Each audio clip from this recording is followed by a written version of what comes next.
Welcome to CD Club. Today I have a distinct honor to have foreign guest Akif Kılıç, who is chairman of Foreign Affairs Committee of the Parliament of Republic of Turkey. Welcome to our show. Thank you very much.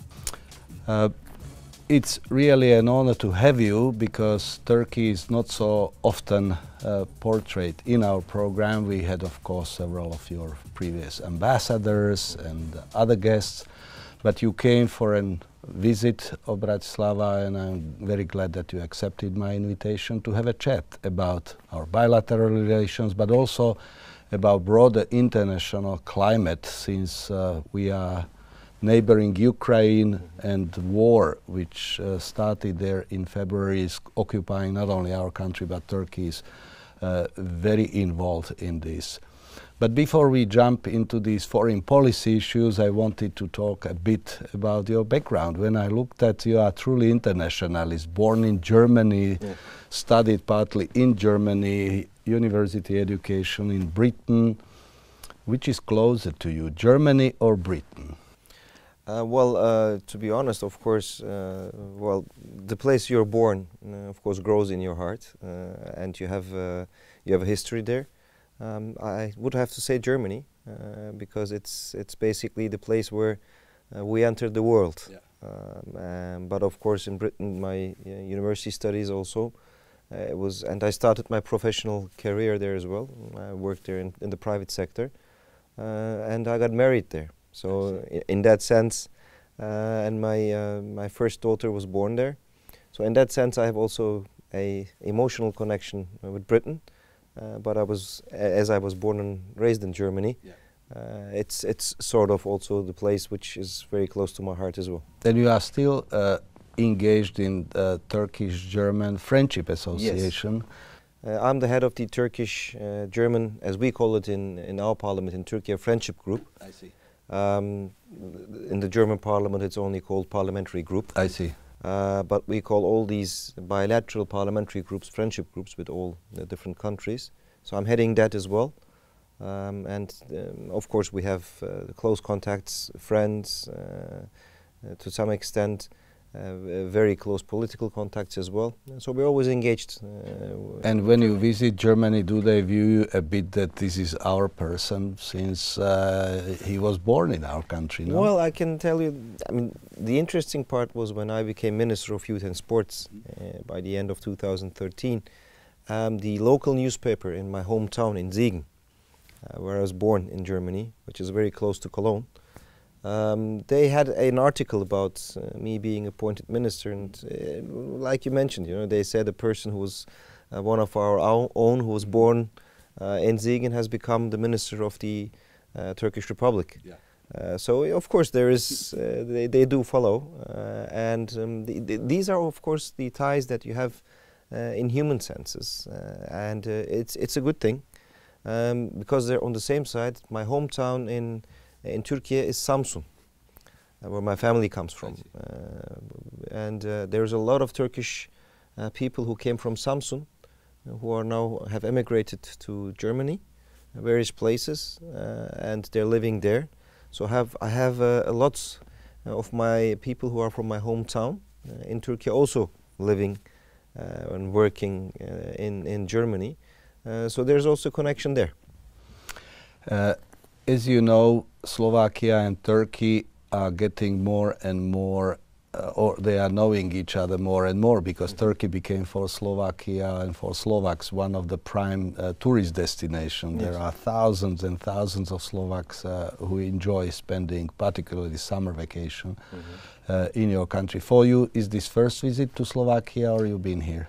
To Bratislava? Yeah. I have been before to Bratislava, but not in an official position.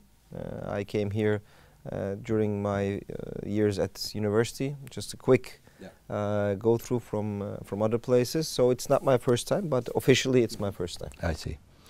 You have rich experience both in government. You worked also with president, part of his cabinet, and now you are parliamentarian. But for me it was rather nice to see that you started in private business and joined politics, and now you are completely merged into it. Is politics completely different from business, or how it fits? How would you compare, or what advice would you give to young Turks? Do private business or come and do politics? It also it basically what depends. What made decision to shift to politics for you? It basically depends on your personal also interests. In my case, my family, my grandfather was a member of parliament long before this generation, our generation, from 1961 till 1980. But you get a sense of course, that you know the life of a politician and what politics is about. I studied politics and European studies in my university, so where I was always sort of within the boundaries of political life. But the private sector was more appealing to me in the sense that I wanted to engage in business activities and maybe have a career in that sense. But then turn of life, of fortune and life and everything, there's a destiny, of course, as well. It turned out to be that I was more active in politics. Like you said, I worked with President Erdogan while he was prime minister in his cabinet. I was deputy chief of his cabinet, and that's not a political position. It's a civil servant position. But in 2011, I joined the parliament. There's of course a difference there, because in political life your aim and goal is different than in your business life. However, maybe at some point some business people as well become more occupied with social engagements and social issues, and maybe also some NGO work. But politics is a different way of doing things regarding the outcome and the aim. The aim is the furtherment of your people's prosperity and your country's prosperity as well. And of course social issues are part of that as well, in democracy and the rule of law and all these values that we attach ourselves to bring them further and work with this. So you have to make a decision. Do you want to act in a position or work in a line that is serving your the common goals, or are you going to work in a line of work which is more towards yourself? Not saying this is in any way wrong, but destiny in life turned out to be for me that I'm more active in the political life. We have of course very close contacts with the business community. There's a lot of things that we do together, because obviously, like I said, there's also a very strong will of the business community to work with the NGOs and also the social structures and social issues, and these are things that we work with, as you have been in these positions before as well. Political life is about the ability to work together collectively with everybody.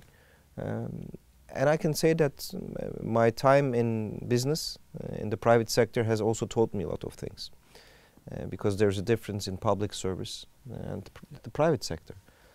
So the experiences that we had there have contributed to my personal work as a parliamentarian, as a politician as well, because we understand both worlds in the sense that we have worked in them both. So I wouldn't say choose one or the other. It's more your personal character that is going to decide or path your way, what you're going to do. And of course, also maybe some family traditions or family influences that you have, and your friends. These are all factors in it. So I wouldn't say do the other or that. I would say look yourself, what you want to achieve, what you want to do, and with what you are happy. Because if you're not happy in what you're doing, professionally or in life or as work, then it's not very good for you personally as well. Because you have to understand that political life has a very big burden, not only on yourself, but also on your family. You will spend a lot of time away from your family, and your children, if you have your children, will be deprived of the father for a long time. and your spouse will be missing you. You will miss your spouse and your children. So this is a big responsibility towards your people and your nation, but also it is a big responsibility towards your family, because you will be absent for long times. You have to balance this in order not to make them feel alienated too much. It's a challenge which we took up. If I have been successful in there or not, we have to ask my family. But I think that we have been able to balance it quite good. But it's not easy. Yeah, it's not easy. Of course. Now, since you came to Slovakia as an official of your country, you met people in the parliament and you met our foreign minister, Rastislav Káčer. In January, we are going to celebrate 30th anniversary of our diplomatic ties between your country and our country.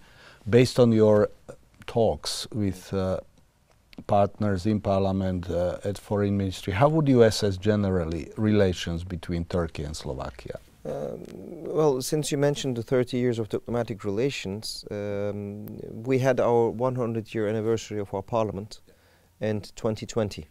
On the 23rd of April. Unfortunately, due to the COVID pandemic and the lockdowns and the restrictions on travel and everything, we have not been able to celebrate 100 years of Turkish Parliament, which we call the Turkish Grand National Assembly, to the full extent that we wanted to. And now 2023 is going to be the 100th-year anniversary of our republic, of the founding of the Turkish Republic. Which will happen on the 29th of October.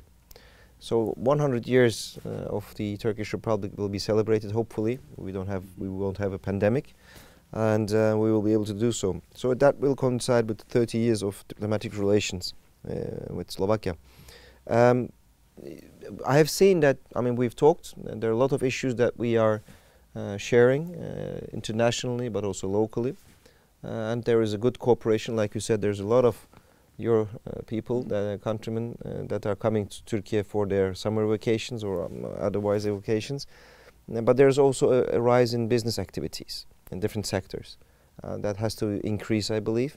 And politically, we have to increase our cooperation as well and our travel, because we have to visit each other. I've seen from our records that the last speaker visit of Parliament was in 2012. Yeah. And the Foreign Relations Committee has not been able to travel to Turkey so far. So I stress the importance that they also come and visit us. We have an open invitation to them. These are important relations because we are allies in NATO. You are part of the European Union, which we are right now negotiating with the goal of full membership.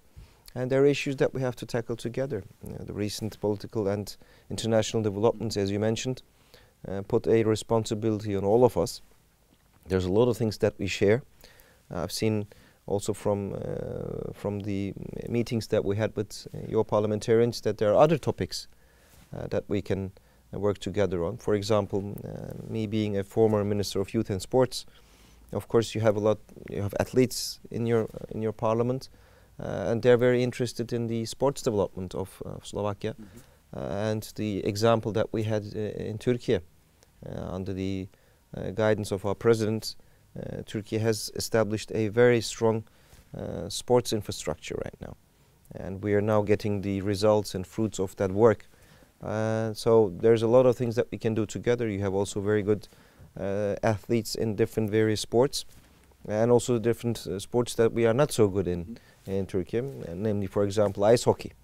You are very strong there, and we can use the experience from you. So football is linking our two countries. Football is linking our countries. There are quite a few football players who are playing professionally in Turkey.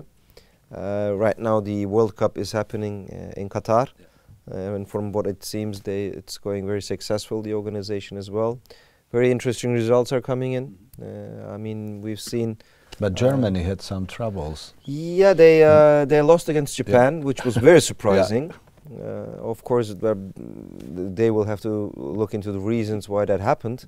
But we shall see what. But Argentina also lost it to Saudi Arabia, which was surprising. And in football terms, of course, it's an upset regarding the position of Argentina. But interesting results, and these interesting results also hype up the expectations, and it's getting more and more interesting to watch the games. After the second week, of course, a lot of things will fall in place. So these are also topics that we can work on. But I believe that the exchange of international travel and coming and going together and seeing each other is important. Because once you see it with your own eyes and experience what the country is living through, or how the traditions are in the country. For example, we have been able to see the Slovak parliament, and it was interesting. And I hope they will come to Turkey as soon as possible. So you as well. agreed some reciprocal visits? Yes. Okay. I mean, I'm hoping that they will come in January or February if they can. Of course, I know you have elections. We have elections coming up in 6 months' time. It's a bit further away, ours, 6-7 months. But they have an open invitation to come, and I believe they will also have a different experience. I mean, personal visits have happened. They have come. Like you said, they're also part of the maybe 80,000-90,000 I've read tourists that have enjoyed the Turkish hospitality in recent months and years. There were quite a couple of members were also in Turkey in private engagements, but I'm also expecting them as an official visit from their committee, and also maybe the speaker can have an opportunity to come to Turkey. So that's what we're going to work on, because like I said, there's a lot of international issues going on, also in our neighborhood. Also bilateral issues with other countries, that because you are the members of the European Union, that maybe you have to get a perspective from us as well, in this sense, I mean the parliament, and we can cooperate on a lot of issues. I expect that with our foreign minister you touched upon war in Ukraine, because Turkey is among top countries which is trying to negotiate, mediate between Russian president or foreign minister, is in touch with your president and your foreign ministers. I mean foreign ministers of Turkey and Russia had talks when many others couldn't. So, and Turkey is viewed as intermediary in between NATO or the Western approaches to settle this issue. Are you personally engaged also to deal with your counterpart in Russian parliament, and how Turkey is now aiming to help to resolve this issue? Well, of course, we touched upon this issue also with parliamentarians, but also with your foreign minister. And basically, of course, there is an aggression going on. It is unacceptable and illegal what the Russian Federation has started in February. We've made this very clear. And we have also taken steps regarding our international agreements and responsibilities. We are maybe the first or one of the first countries to legally categorize the events in Ukraine as war, because that gave us the right to enact Montreux, the Montreux Agreement, to close the straits in Gallipoli, in the Dardanelles, and the Bosphorus, which of course is a very huge, important step that Turkey has taken, and it's also a responsibility and a risk, but we have done this. You rightly say that we are engaged in also with the Russian side, the Russian Federation. Our President Erdogan, is talking with President Putin quite a lot. They also met quite a few times in the margins of international organizations and meetings, but also bilateral meetings. The foreign minister of Russia has been in contact with his Ukrainian counterpart in Antalya, at the Antalya Diplomatic Forum, which our foreign minister, Minister Çavuşoğlu, was hosting. And on their request, he took also part in their meeting. So it was a trilateral meeting. And this was back in March and in April. Now, rightly, you say that there is a lot of activity that's going on. There's NATO, EU is doing some things, but which is, and we have to be very frank here, the United Nations and the European Union, in my view, has been lacking the strength to change anything what is happening on the ground, unfortunately. NATO has been more active and has given a stronger response and more a response that is also heard from all sides. But what I'm saying is, and what we're saying is, every day that passes, unfortunately, the wounds that are opening up are getting deeper. People are losing their lives. The Ukrainian people are suffering the most. And as you know, there's also a Crimean Tatar-Turkish community within Ukraine. And in 2014, the illegal annexation of Crimea has never been recognized by Turkey and will never be recognized by us. And they're also engaged, both on the ground and in the negotiation teams in the name of the Ukrainian state. And they're taking part in it. We are also in contact with parliamentarians from both sides. There is also quite a high number of Ukrainian parliamentarians with Crimean background who are active. And they're still in very high positions, offices, which is a big responsibility. But just recently, the attacks on the Kiev infrastructure, lack of electricity, heating and water, running water, these are strains and burdens that are getting us in a tougher position. The grain deal, that with the personal big role in releasing these traffic. It was a personal personal engagement of President Erdogan and his credibility that brought a deal about. You know, the deal was shaky for 2 times, and it was President Erdogan who brought it to a position where it is now working. But the issue is, of course, these are remedies towards a position, a situation which is right now happening in the Ukraine. The illegal referendums that we do not recognize on the 4 different regions in the Ukraine. We are always saying the territorial integrity of the Ukraine is undisputable. This is something that will not be in any way discussed. And the Russians, the Russian Federation and the Ukraine are at a bitter exchange of war right now. In the end, the decision how this will end or in what way the result will be achieved rests with the Russian Federation and Ukraine, the people of Ukraine and the Russian Federation's citizens and their governments. Mm-hmm. So that's why we have to encourage both parties, both sides, to find a solution to the conflict without war and without the use of force and military means. When we say this, some of our friends are saying, are you not seeing what is happening? We are seeing what is happening. But we are also a country and the people who know what war means, the loss of life. We have experienced this in our past. We're saying we are going to have the 100 years of the Turkish Republic, a celebration for that. So at one point the 2 sides will sit on the negotiation table and work out their differences in diplomatic ways. The sooner this happens, this is, of course, it's better, because every day that passes, like I said, the wounds are deepening. The suffering of the Ukrainian people is increasing. I understand that they are under attack. They are feeling their borders have been violated. Their rights, their country has been is under attack. But at the same time, of course, like I said, there is the responsibility of the international community to bring these 2 parties, these 2 entities, these 2 countries to the negotiation table, because the end achievement, of course, is to bring about peace. How this will be achieved, that we will see, and we have to work with a cool head and not engrave or deepen the wounds that are already, unfortunately, have arisen.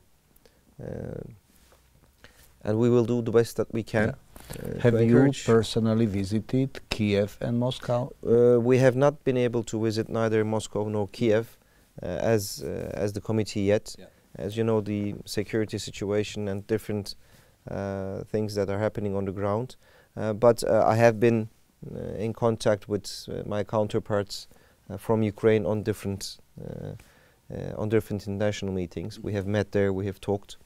I have met with certain people who are right now active within the negotiation process as well. Like I said, we have Crimean Tatar Muslim community there, and we have very close ties with them.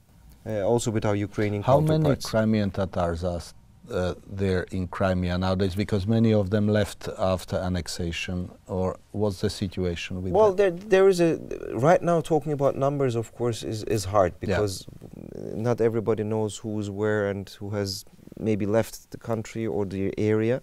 But there's quite a big community there which is still living there. There's also a big community in other countries. Yeah.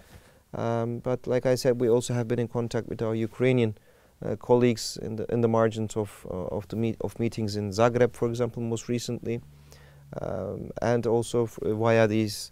Unfortunately, during the COVID crisis, as you know, we have engaged with each other only through electronic means and via the internet on different platforms. So we have been meeting with them through these platforms. We were planning on visiting Kiev, but unfortunately 2 times the visit that we planned had to be postponed because of security issues that arose. So we shall see how we are going to be able to encourage all sides to come to a solution that everybody can accept. I mean, this is not to say that the Ukrainians are not right to ask for the issues or their internationally recognized rights, which is basically the borders of their country. But we have to be accommodating to the sense that to negotiate you need trust. The mediator has to give you the trust and the possibility and the belief that the mediator will be impartial in bringing the 2 sides together. And I think Turkey and President Erdogan has achieved this with both sides. Because as you know, we have also been very strongly supporting Ukraine Defense Forces. Yeah, absolutely. So we are playing a very active role in also supporting them in this sense. So we shall hope that we can reach a viable solution which can also be sustained. As you mentioned, NATO is showing enormous activity, trying to settle all these disputes. And for me, watching in last 3 decades, also these discussions whether NATO is unified, not unified, how NATO is reacting or acting, collaborating with EU and other players. Also, eastern flank of NATO became big thing, and we are becoming part of that. So everything in this year is showing relevance of NATO, and Turkey is one of the key actors within NATO, not only because of your size of your army, but you are located in critically important area. There was a lot of talk now about expansion of NATO, and Turkey is now looked at very carefully. How are you going to ratify this, bringing in Finland and Sweden to NATO? And Slovakia, together with Hungary and Turkey, were last 3 countries out of NATO member states which ratified, and Hungary and Turkey are the remaining. What is the prospect of ratification of membership of Finland and Sweden by your country? Well, we are very open on this. We are very clear. First of all, I think we have to get on the record one thing, because sometimes I hear in some international circles and some colleagues that are talking that Turkey is blocking or vetoing the membership of Finland and Sweden. We have never blocked, nor said we are not going to accept Sweden or Finland into the NATO alliance, so we have not vetoed them. What we have said is we need assurances and not only words that our security needs as a NATO member. As you rightly said, we are the 2nd largest standing army in NATO.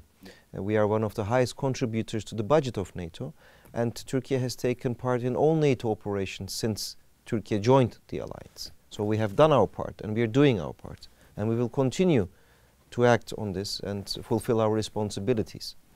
As you rightly said, the eastern flank, but we are on the southeastern flank of NATO, and we have been protecting this flank for years to come.